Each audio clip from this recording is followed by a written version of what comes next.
I can't seem to help it. It's a theme that runs through my head every day and has for years.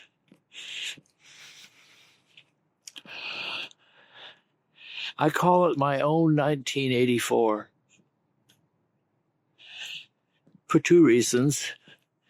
One, it's the title of that famous book about when tyrants take over, when mechanization takes command.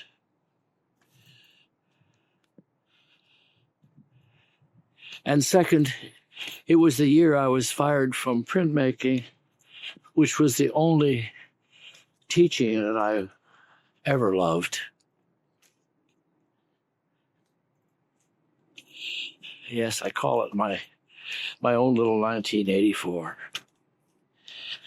It was the 1980s, and Ronald Reagan had finished his first term. And it was a term marked by a strong Christian backing, according to a film I watched one time, when he was given a block of women voters who wanted to reverse the civil rights. It was the Women's Rights Act. Anyway, by 1985, a book was well underway. It was called Closing the American Mind by Peter Bloom. And he was right. That was the era when universities, which are the top down of education in America, were closing the American mind. And my own little 1984, by 1985, the department chairman's mind was set against expanding printmaking, which was my department.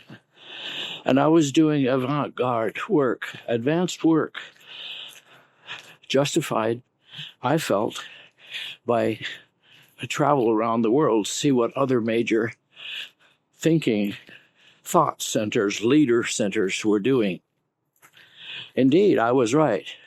Printmaking had evolved into video and film and computer graphics. And to prepare students for the coming era, I believed they should be taking classes in those media. The chairman disagreed. The painting department disagreed. My former chairman, Glenn Alps, disagreed vehemently, and I was shut out. And they, as one person put it, they got their nice little printmaking department that they wanted all along. I went on to do continuing research on my own, and I did very well. And recently, this is 2025, I found an article, and it revealed the fact that universities had always been in the business of curating, going back hundreds of years, 400 years almost, of making sure that their universities were go-to destinations by calling out all the poor performing students, the poor performing faculty, and advancing by steps, reinforcing the impression that they were the tops. Well, the University of Washington was a minor league player, truth be known, compared to Harvard, Princeton, or Yale, or almost any other university. They were counted among the top 5 research universities, but who knows how they got that number, because the research I was doing was completely ignored. In fact, I was fired for doing it. Anyway, in the late 70s, one of the visiting professors, Jan van der Mark, advised me to leave. He said, "You're too good for this place." Well, I couldn't believe it, because I couldn't believe that he was saying this place was too good for me. It had amazing facilities. It'd given me grants and promotions. Year by year, I was promoted right to the top. I couldn't believe this was not the place for me. But the place for me was probably MIT or someplace on the East Coast, maybe down south in California.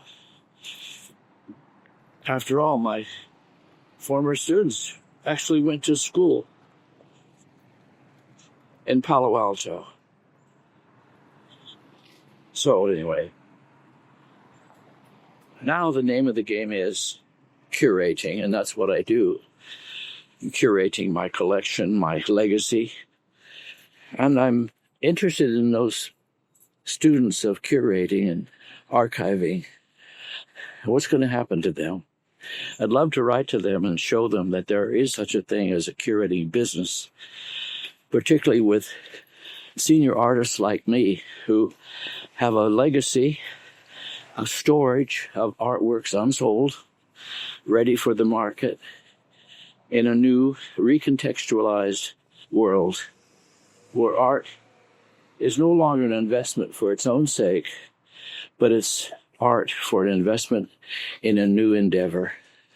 And I call it Artist Grip, stocks in a learning company. Thanks for watching.